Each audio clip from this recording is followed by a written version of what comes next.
हाथों को उठाओ।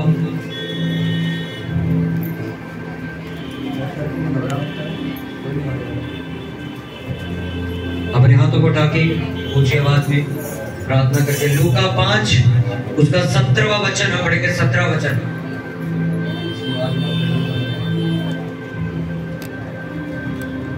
लूका 5 उसका 17। सभी लोग निकाल लेंगे बाइबल में अपनी। जितने बाहर आवाज आ रही है उनको मेरी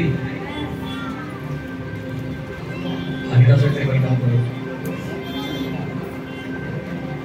काम करने को है। हालेलुया। लूका 5 उसका 17। एक दिन ऐसा हुआ कि वह उपदेश दे रहा था और फरीसी और व्यवस्थापक वहां बैठे हुए थे, जो गलील और यहूदिया के हर एक गांव से और यरूशलेम से आए थे, और चंगा करने के लिए प्रभु की सामर्थ उसके साथ थी। उस समय कई लोग एक मनुष्य को जो लकवे का रोगी था खाट पर लाए, और वे उसे भीतर ले जाने और यीशु के सामने रखने का उपाय ढूंढ रहे थे। पर जब भीड़ के कारण उसे भीतर न ले जा सके तो उन्होंने छत पर चढ़कर और खपरेल हटाकर उसे खाट समेत बीच में यीशु के सामने उतार दिया। उसने उनका विश्वास देखकर उससे कहा, हे मनुष्य, तेरे पाप क्षमा हुए। तब शास्त्री और फरीसी विवाद करने लगे, यह कौन है जो परमेश्वर की निंदा करता है? परमेश्वर को छोड़कर कौन पाप क्षमा कर सकता है? यीशु ने उनके मन की बातें जानकर उनसे कहा, तुम अपने मनों में क्या विवाद कर रहे हो? सहज क्या है? क्या ये कहना कि तेरे पाप क्षमा हुए, या ये कहना कि उठ और चल फिर? परंतु इसलिए कि तुम जानो कि मनुष्य के पुत्र को पृथ्वी पर पाप क्षमा करने का भी अधिकार है। उसने उस लकवे के रोगी से कहा, मैं तुझसे कहता हूँ, उठ और अपनी खाट उठाकर अपने घर चला जा। वह तुरंत उसके सामने उठा, और जिस पर वह पड़ा था उसे उठाकर परमेश्वर की बड़ाई करता हुआ अपने घर चला गया। तब सब चकित हुए और परमेश्वर की बड़ाई करने लगे और बहुत डर कर कहने लगे, आज हमने अनोखी बात देखी है। सब बोलो आमीन। हालेलुया। सब जन अपनी बाइबल को बंद करो और अपने पड़ोसी को बोलो, ध्यान से सुन, सुनने से विश्वास पैदा होता है। बोलो अपने पड़ोसी को, बोलो ध्यान से सुन, सुनने से विश्वास पैदा होता है। हालेलुया। इस वचन में लिखा है, यीशु मसीह के पास एक व्यक्ति को लेके आए जो लकवे का रोगी था। हालेलुया। अमन कहाँ खड़ा है? अमन कहाँ खड़ा है? अमन कहाँ खड़ा है?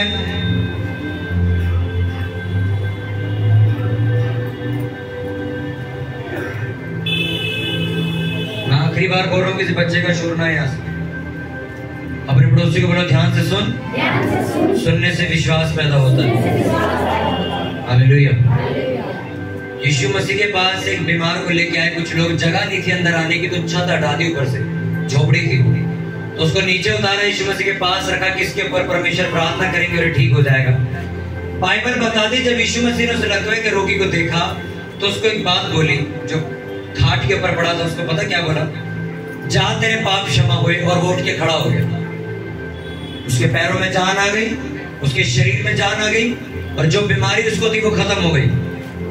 प्रभु यीशु मसीह ने उस इंसान को ये नहीं बोला कि जा तू चंगा हो जा, तेरे पैरों में जान आ जाए, ये हो जाए, ये वो हो जाए। यीशु मसीह ने उसे कहा कि तेरे पाप क्षमा हुए। अपने पड़ोसी को बोलो, यीशु ने कहा तेरे पाप क्षमा हुए। वहां पे बहुत सारे लोग खड़े हो गए ना, बातचीत करने लगे। वाली कहते ये कौन है जो पाप क्षमा कर रहा है? पाप क्षमा करने का अधिकार तो सिर्फ परमेश्वर के पास है। ये कौन है जो लोगों के पाप क्षमा कर रहा है?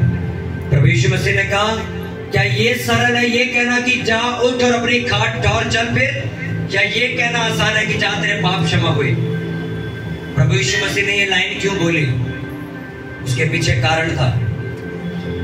जब एक 38 साल का रोगी एक तालाब होता था, लिखा जब स्वर्गदूत उस तालाब के ऊपर उतरते थे, उसे छूते थे, तो जो बंदा पहले उतरता था वो बंदा ठीक हो जाता था। 38 साल से एक आदमी उसी तालाब के पास पड़ा था, पर उतर नहीं पाए, वो इसको ले जाने वाला नहीं था तालाब में। तो 38 साल 38 ईयर्स से 38 साल से वो आदमी वहीं पड़ा हुआ था। यीशु मसीह के पास गए, यीशु मसीह ने उसको उठा के चंगा कर दिया। जब वो यीशु मसीह के सामने खड़ा हुआ तो यीशु मसीह ने पता उसको क्या बोला? जा दोबारा पाप मत करना कि इससे बुरी दिक्कत तेरे ऊपर आ जाए। बहुत से लोगों को जब यीशु मसीह ने चंगा किया तो उसको बोला, जा तेरे पाप क्षमा हुए, जा परमेश्वर की दया तुझ पर हुई। परमेश्वर ने कहीं भी ऐसा हाथ रख के नहीं बोला कि मैं तो, कई जगह बोला कि उठ जा, या मुर्दे को बोला कब्र में से बाहर आ जा, पर बहुत सारी जगह जब यीशु मसीह ने ये शब्द बोला कि तेरे पाप क्षमा हुए तो लोग कंफ्यूज हो गए, कहते ये क्या बोल रहे हो, पाप तो सिर्फ परमेश्वर क्षमा कर सकता है। तो यीशु मसीह ने कहा मैं ही परमेश्वर हूं, मैं मनुष्य के रूप में तुम्हारे पास आया। लोग विश्वास नहीं करते थे, जैसे आज के लोग ये कहते हैं कि चर्च में धर्म परिवर्तन होता है, वैसे उस टाइम भी लोग थे जो प्रभु यीशु मसीह की बातों पर विश्वास नहीं करते थे, जो अपनी शिक्षाओं पर घमंड करते थे। हमारे पूर्वजों ने हमें ये बना के दिया, हम तो यहीं चलेंगे, हमारे पूर्वज तो ये करते करते मर गए। अरे मर गए ना, पर सच्चाई नहीं पता कर पाए। प्रभु यीशु मसीह ने कहा मार्ग और सच्चाई और जीवन मैं हूं। लोग विश्वास नहीं करते थे, लोग कहते थे नहीं नहीं नहीं, ये तो झूठ बोल रहा है, तेरे अंदर कोई दुष्ट आत्मा, तेरे अंदर शैतान है। प्रभु यीशु मसीह ने कहा एक बात बताओ, अगर एक घर के अंदर फूट पड़ जाए तो क्या वो घर बना रहेगा? बोलो, बना रहेगा क्या? आपके परिवार में फूट पड़ जाए, आपसदारी में लोग एक दूसरे, आपका हस्बैंड, आपके बच्चे, आपके बहन भाई एक दूसरे के साथ दुश्मन हो जाए, वो घर बना रहेगा कभी? वो एक दिन के अंदर अंदर सब लोग अलग होंगे, अलग घर लेंगे, सब घर टूट जाएगा। तो यीशु मसीह ने कहा मैं तो दुष्ट आत्मा को निकाल रहा हूं तुम्हारे अंदर से, मैं तो जादू टोने खत्म कर रहा हूं तुम्हारे अंदर से, मैं तो बीमारियों को, कलेशों को निकाल रहा हूं तुम्हारे घरों से। तुम कह रहे हो मेरे अंदर शैतान है, चलो अगर मेरे अंदर शैतान है तो मैं अपने ही बच्चों को बाहर निकाल रहा हूं। आपके घर में जिसने कलेश भेजा वो कौन है?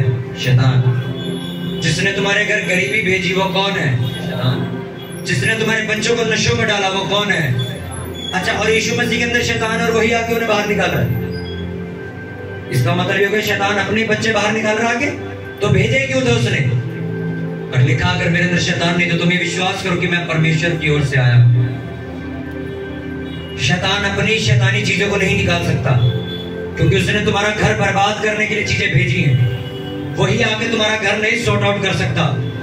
आज हजारों लोग जादू टोने वाले के पास जाते हैं अपना मसला हल कराने। उन मूर्खों को ये बात नहीं पता कि जो तुम्हारे घर में काम कर रहा है वो शैतान है, और जिसके पास तुम गए वो भी शैतान है। तो शैतान शैतान को नहीं निकालता, वो तो कहेगा और बढ़ाओ इसे, और कलेश पैदा करो इसके घर। परमेश्वर जो तुम्हारी भलाई चाहता है वो उसे निकालता है बाहर। हालेलुया।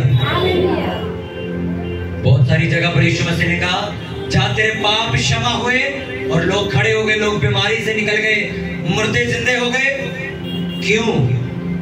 क्योंकि प्रभु यीशु मसीह ये बताना चाहते थे कि अगर तुम्हारे पाप क्षमा कर दिए जाएं, तुम्हारी जिंदगी की 100% प्रॉब्लम अभी सॉर्ट आउट हो जाएगी, अभी तुम्हारे मसले हल हो जाएंगे। अगर क्या माफ हो जाए तुम्हारे पाप अगर माफ हो जाए तो। पापों की माफी कैसे है? जो कोई प्रभु यीशु मसीह पर विश्वास करता है, फिर वो बपतिस्मा लेता है। लेकिन अगर तेरे पाप क्षमा हो गए तो 100%, 99.9 नहीं, लेकिन 100% तेरे मसले खत्म हो जाएंगे तेरे घर से। मैंने आपको बताया दुखों का कारण पाप है, बीमारियों का कारण पाप है, तुम्हारे जो रास्ते बंद है उसका कारण पाप है। गालियां देना, झूठ बोलना, गंदी पिक्चरें देखना, नशा करना, चाहे कैसा भी नशा, चाहे शराब का, चाहे तंबाकू का, लोगों के प्रति नफरत पालना, झगड़े करना, हाथ उठाना, परमेश्वर को छोड़ के बाबाओं के पीछे धक्के खाना। जब तक तुम्हारी जिंदगी में पाप है, तुम्हारी जिंदगी में एक तरीके की बीमारी भी बनी रहेगी हमेशा। तुम चर्च आ गए, तुमने प्रभु यीशु मसीह को जान लिया, तुमने विश्वास कर लिया, बहुत हद तक चीजें तुम्हारी खत्म हो जाएंगी, पर कुछ % चीजें बाकी रह जाएंगी जब तक तुम अपने पापों की माफी नहीं मांग लेते। आज शैतान आपको चर्च जाने से क्यों रोकता है? वो क्यों आपको चर्च की संगति में रहने से रोकता है? क्योंकि वो जानता है कि अगर ये पाप में नहीं गया तो ये अपनी बुराहट पूरी कर जाएगा। इसको कुछ भी करो, इसको चर्च जाने से रोको, इसको प्रचार सुनने से रोको, इसको प्रार्थना करने से रोको, ताकि ये पाप में गिर सके। आज बहुत सारे लोगों को ये लगता है कि अगर हम चर्च नहीं जाएंगे या फिर हम नॉर्मल घर में प्रेयर कर लेंगे तो हम बचे। बेवकूफ बना रहा है शैतान तुम्हें, बेवकूफ। अगर संगति का असर नहीं होता तो कभी प्रभु यीशु मसीह ये नहीं कहते कि इकट्ठे रहो और प्रार्थना करते रहो। प्रभु यीशु मसीह जानते हैं तुम जितना इकट्ठे रहोगे, प्रार्थना करते रहोगे, चर्च में आते रहोगे, बने रहोगे, तुम बीमारियों से, दुखों से बचे रहोगे। बहुत सारे लोग प्रभु यीशु मसीह को मानने के लिए तैयार हैं, प्रभु यीशु मसीह की सामर्थ्य देख चुके हैं, चमत्कार देख चुके हैं, और प्रभु यीशु मसीह के पीछे चलना क्यों नहीं चाहते? रिश्तेदारों की वजह से, अपने परिवार की वजह से। ये सबसे गलत तुम्हारे साथ धोखा होगा कि तुम किसी इंसान की वजह से जीवित परमेश्वर को छोड़ दो। तुमने गवाही क्या सुनी अभी? क्या बोला उस लड़की ने? मेरा भाई पहली बार चर्च आया था, मानता नहीं था वो प्रभु यीशु मसीह को, सिर्फ देखने आया था क्या होता है यहाँ पे, और चमत्कार देख के आज लोगों को यीशु मसीह के बारे में बता रहा हूं। क्या तुम पैसा देके करवा लोगे काम किसी से? पैसा देके धर्म बदल दिया, मैं देता हूं 10 लाख रुपए, लो, तुम नशा छोड़ दोगे क्या? मैं खुद एक गलत संगति से निकला हुआ लड़का हूं, गंदी आदतों से निकला हुआ लड़का हूं। तुम जितने मर्जी पैसे दे दो भाई, जब बंद कमरे में आप अकेले होते हो ना, तब आपका मन फिर नशे करने करता, कोई पैसा फिर आपको रोक नहीं सकता। वही पैसा जो तुम्हें दिया गया, अगर तुम कहते हो तुम्हें पैसा मिला, उसी की शराब पियाओगे जाके तुम। पर जितनी आज तुम गवाहियां सुन रहे हो, इनको पैसे से ठीक नहीं किया गया, इनको परमेश्वर ने ठीक किया है। प्रभु यीशु मसीह ने कहा तेरे पाप क्या हुए? क्षमा हुए।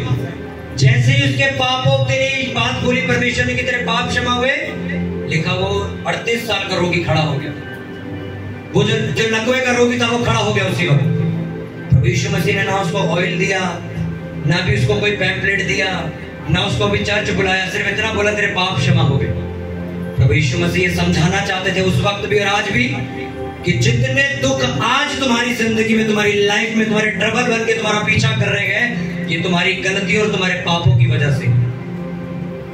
ये जितने लोग इल्जाम लगाते हैं ना कि चर्च में धर्म परिवर्तन होता है, इनसे जरा पाप के बारे में विषय छेड़ दो एक बार, ये भाग जाएंगे तुम्हारे सामने से, क्योंकि तुमसे ज्यादा गंदी गालियां बकते हैं। हालेलुया। हर वो व्यक्ति जो आज इस चर्च में बैठा है, जो इंसान अपना जीवन प्रभु यीशु मसीह को दे चुका है, ये वही लोग हैं जो सर बाहर गालियां देते थे यीशु मसीह को कि ईसाई लोग हैं, ये मीट खिलाएंगे, ये कर देंगे। इन्होंने बाइबल पढ़ी, इन्होंने चर्च अटेंड करी हर संडे, इनको समझ आई यार परमेश्वर मेरी लाइफ को चेंज करना चाहता है। मैं खुद एक पंजाबी फैमिली से आया हुआ लड़का हूं, मैं कोई बाइबल कोई ईसाई घर से नहीं आया भाई। मैं चर्च जाना ही नहीं चाहता था, मैं प्रभु यीशु मसीह को मानना ही नहीं चाहता था। पर एक दिन मैं सिर्फ प्रभु यीशु मसीह के भवन में गया 2017 में अगस्त के महीने में, और मेरे लिए प्रार्थना हुई और मेरी 70% चीजें उसी वक्त उसी चर्च में हील हो गई थी, उसी जगह ठीक हो गए, वापस आया था। और जब मैं घर आया तो मैंने अपनी सिस्टर को बोला, मैंने कहा मैं प्रभु यीशु मसीह को मानूंगा आज से, और तब से आज तक मैं प्रभु यीशु मसीह के पीछे चल रहा हूं। मैं खुद एक ऐसी जगह से आया हूं जहां पर हम यीशु मसीह की खिलाफत करते थे। मैं यीशु मसीह को मानने के लिए तैयार नहीं था, मुझे लगता था यार ये चर्च वाले पागल बनाते हैं लोगों को, ऐसे कैसे हो सकता है, ये ऐसा क्या करते इतनी पब्लिक इनके पास जाती है। मैंने खुद अपनी आंखों से देखा है। मेरे दोस्त जो मेरा मजाक उड़ाते थे, मैंने उनको एक ही शब्द बोला, मैंने कहा खुद दिमाग लगाओ। मैं यीशु मसीह को गाली देने वाला इंसान था, अगर आज मैं उसको मान रहा हूं, उसके पीछे चल रहा हूं, तो कुछ तो मेरी जिंदगी में ऐसा हुआ होगा कि जिसने मेरा दिमाग घुमा दिया पूरा। घमंडी से घमंडी इंसान तुम ले आओ चर्च में, वो घुटने टेक देगा। तुम किसको घमंड दिखा रहे हो? परमेश्वर को जिसने तुम्हें मिट्टी में से मिलाया, जो आज रात तुम्हारी सांसें चलाए या ना चलाए उसके हाथ में है, उसको तुम घमंड दिखा रहे हो। क्यों लोग चर्च की खिलाफत करते हैं? आज मैं आपको जवाब देता हूं। क्यों लोग आपको बाइबल पढ़ने नहीं देते? क्यों लोग आपको चर्च जब आप चाहते हो आपको रोकते हैं? आप मज़ारों पे जाओ, आपको कोई कुछ नहीं कहेगा। आप बाबाओं के पास जाओ, कोई आपको कुछ नहीं कहेगा। आप अपनी फैमिली में, अपने रिलेटिव्स में, अपने फ्रेंड सर्कल में एक बार ये जिक्र कर दो कि मैं चर्च होकर आया हूं, तुम्हारी जान खा जाएंगे वो। क्यों? ऐसी क्या नफरत है चर्च से भाई? क्योंकि शैतान ये बात जानता है कि चर्च इकलौती ऐसी जगह जो कॉम्प्रोमाइज करने के लिए नहीं कहती। वो साफ कहती है बाबाओं के पास नहीं जाना, मजारों पे नहीं जाना। चर्च साफ कहती है कि मैं धागे ताबीज, तुम लात बांध लो, मेरे को कोई लेना देना नहीं है। परमेश्वर को धागे ताबीजों की जरूरत नहीं। मैं इतना हाथ अपना धागों से बांध के रखता था हमेशा ठीक होने के लिए। परमेश्वर ने कुछ नहीं, मेरे को किसी पास्टर ने कोई, मैं चर्च गया तो किसी ने, पास्टर ने मेरे को ये नहीं कहा ये धागा ले जाओ अपनी चौखट पे बांध देना, ये धागा ले जाओ ये पैर पे बांध लेना। मुझे कुछ नहीं दिया किसी ने। मैं ये लेके बस चर्च में से वापस आया था अपने घर। ये बस मेरे को मिली थी बाइबल, और मैं घर आके इसको रोज पढ़ता था। इस बाइबल ने मेरी जिंदगी सुधारी। कुछ नहीं दिया मेरे को। हालेलुया। कितनों को बात समझ आ रही है? क्योंकि लोगों को पता है चर्च, हम कहीं भी चले जाए बाबा लोग नहीं सारी जगह जाओ, सत्संग में भी आते रहो और चंदा देते रहो। चर्च वो जगह नहीं। चर्च आपको साफ कहती है जहां तो जा रहा है वो गलत। चर्च आपको मुंह पे कहती है लड़कियां छेड़नी बंद कर दे, कोई बाबा नहीं बोल सकता ऐसा। प्रभु यीशु मसीह ने साफ बोला तुम्हारे खाने पीने से मुझे कोई लेना देना नहीं। अरे हम प्यार नहीं खाएंगे परमेश्वर बुरा मान जाएगा, हम लहसुन नहीं खाएंगे परमेश्वर, अरे जो मर्जी खाओ। परमेश्वर ने कहा बस पाप मत करना। लिखा जो तुम खाते हो तुम्हारे पेट में जाता है वो, और सुबह वॉशरूम के जरिए निकल जाता है। लिखा जो तुम्हारे मन से निकला वो तुम्हें गंदा करता है, खाना नहीं। लोग सोचते हैं हम ये खाना खा लेंगे तो हम अशुद्ध हो गए, हम ये खा लेंगे तो हम अशुद्ध हो। बेवकूफ बनाया जा रहा तुम्हें और कुछ नहीं किया जा रहा। तुम्हें खुद ही नहीं पता चल रहा अभी तक कि जो तुम खाते हो वो तो पेट में जाके निकल जाएगा, पर जो तुम्हारे मन से निकला, चल यार नशा करते, चल यार कोई गंदी पिक्चर देखते, चल थोड़ी सिगरेट पी के आते, ये तुम्हें गंदा कर रहा है। और ये इसके बारे में कोई बात नहीं करता, इसके बारे में कोई बात नहीं करता। मेरे प्रभु यीशु मसीह ने इतनी पवित्रताई का जीवन जिया, बाइबल में लिखा बिना सेक्सुअल रिलेशनशिप बनाए उनका जन्म हुआ। कितनों को समझ आ रही है? जिस कोख से उन्होंने जन्म लिया वो वर्जन थी, मरियम कवारी लड़की थी। वो किसी आदमी के साथ सोए बगैर प्रभु यीशु मसीह ने जन्म लिया। प्रभु यीशु मसीह ने कोई शादी नहीं करी। तुम कहां कंपेयर कर रहे हो प्रभु यीशु मसीह को अपने साथ? भाई आप रैली निकाल रहे हो हुक्का पीते हुए, और आप कंपेयर कर रहे हो चर्च के साथ अपने आप को। इसलिए आज चर्च की खिलाफत होती है। इसलिए जब लोग चर्च आते बाइबल पढ़ते उनकी बुद्धि ऐसे खुलती है जैसे किसी ने पानी मार के धो दी हो। अभी क्या हो रही है, क्या पढ़ रहा हूं मैं? एक लेडीज आती थी इस चर्च में, प्रभु यीशु मसीह को मानती थी। एक जगह कोई मर गया और वहां गई। मैंने उसको कहा, मैं कहा बाइबल में मना, हम किसी मरे हुए का खाना नहीं खा सकते। जो मर गया सो मर गया। आप होटल से खरीद के खा लो, कोई प्रॉब्लम नहीं। आप कहीं का भी खाना खा लो, ये लंगर प्रसाद मत खाया करो। ये लोग अपना ग्रहण तुम्हारे पे उतारने के लिए ऐसा करते हैं। मैं कहा मत खाया करो ये। अच्छा गए, अब आप खाना बन गया मनपसंद, मटर पनीर बना लिया उन्होंने पूड़ियों के साथ भोग पे। अब क्या करें? पास्टर को क्या पता चल रहा है? खाया है खाना।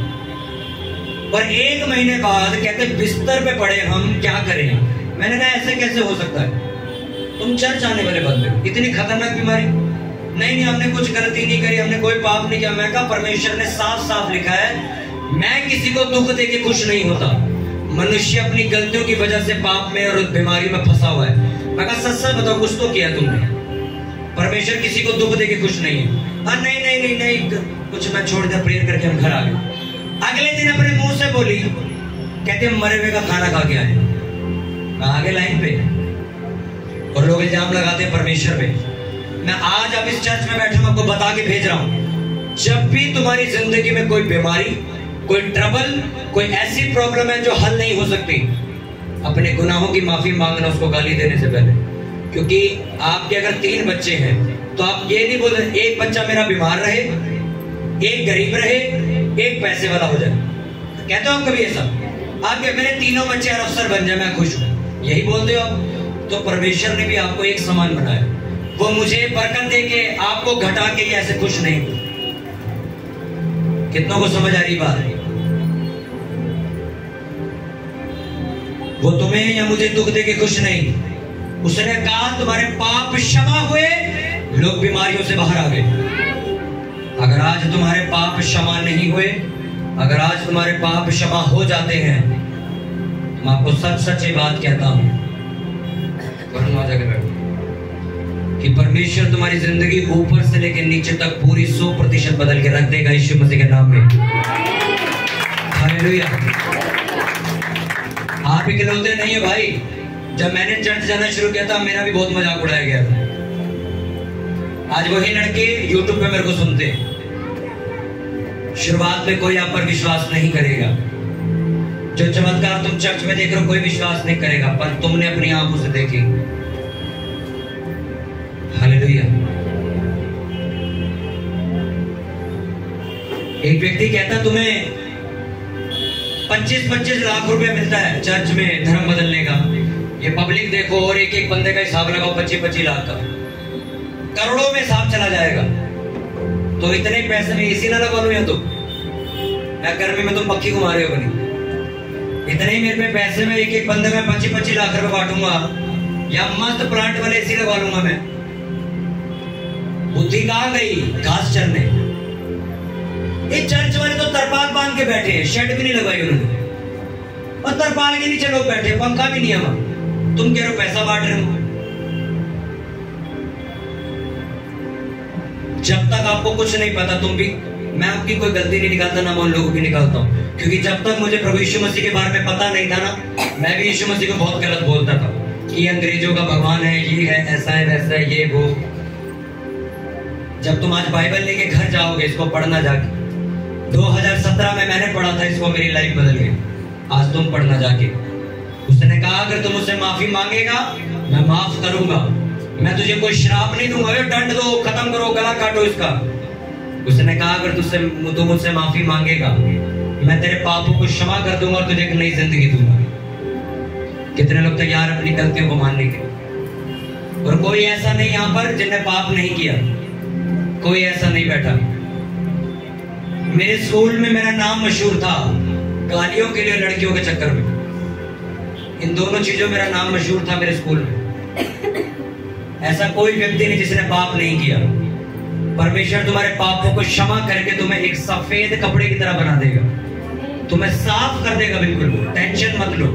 जो चीज तुम छोड़ नहीं पाए आज प्रार्थना करोगे तुम, और छुड़वाएगा परमेश्वर यीशु मसीह के नाम में। अपने हाथों को उठाओ पूरी चर्च, अंदर बाहर जितने भी लोग बैठे सभी लोग अपने हाथों को उठाओ, अपनी आंखों को बंद करके अगले 2 मिनट अपनी पर्सनल प्रेयर करो। मैं आपसे सच कह रहा हूं, परमेश्वर आपकी आवाज सुन रहा है। तुम देखो अब तुम प्रेयर करना चाहते हो कि नहीं। प्रार्थना करो, प्रभु मेरे पाप और मेरे गुनाहों को माफ कर, मुझे क्षमा कर, मैंने पाप किया है, मैं इस बात को मान लेता हूँ। मैं अपने आप को घमंडी नहीं बनाता, मैं ढीठपन नहीं करूंगा। प्रभु मैं मान लेता हूँ कि मैंने गलतियां की है।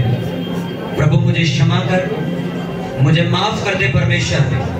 मैं कभी दोबारा उन गलत संगतियों में नहीं जाऊंगा, उन गलत लोगों के साथ नहीं बैठूंगा जो मुझे नशा करने के लिए कहते हैं। फिर प्रभु जितनी गालियां मेरे मुंह से निकली, जितना झूठ मेरे मुंह से निकला, मुझे माफ कर दे परमेश्वर। मुझे क्षमा कर, मुझ पे दया कर। तेरे वचन में लिखा जिसके पाप क्षमा हो गए वो उद्धार पा गया। और बाइबल कहती तेरे पास पाप क्षमा करने का अधिकार है। मैं प्रार्थना करता हूं परमेश्वर मेरे पापों को क्षमा कर। प्रभु मैं मान लेता हूं कि मैं गंदा हूं, मुझे साफ कर परमेश्वर, मुझे साफ कर दे पूरा धोके। परमेश्वर मुझे हर एक बंधनों से, हर बीमारियों से छुड़ा कर वापस भेजना। मैं तेरे भवन में उम्मीद लेके आया हूं परमेश्वर। प्रभु तू मेरा जोर बन जा खुदा, मेरी ताकत बन जा खुदा, मेरी कमजोरियों में मेरी मदद कर। जो चीजें मैं छोड़ नहीं पा रहा प्रभु मेरी मदद कर, मैं छोड़ दूंगा। तेरे वचन में लिखा जो मुझे सामर्थ्य देता उसमें मैं सब कुछ कर सकता हूँ।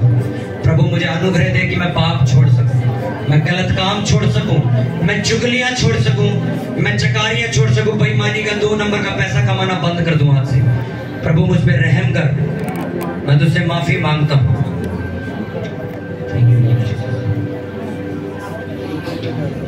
अपने स्थानों अपनी जगहों पे खड़े हो जाओ सभी।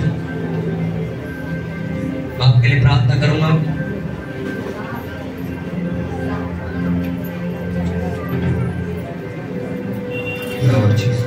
अपनी जगहों पे खड़े हो जाओ। प्रभु मुझे क्षमा कर, अपनी क्षमा के लिए, अपनी माफी के लिए प्रार्थना करो अपने हाथों को उठा के। बाइबल में लिखा जो अपनी गलतियां नहीं मानता वो घमंडी है, और लिखा घमंड से चढ़ी आंखों से परमेश्वर घृणा करता है। अपने हाथों को उठाओ और मांगो परमेश्वर से दया। प्रभु मुझ पे दया कर, प्रभु मुझ पे अनुग्रह कर, मैं अपने पापों की तुझसे माफी मांगता हूँ, मुझे क्षमा कर दे।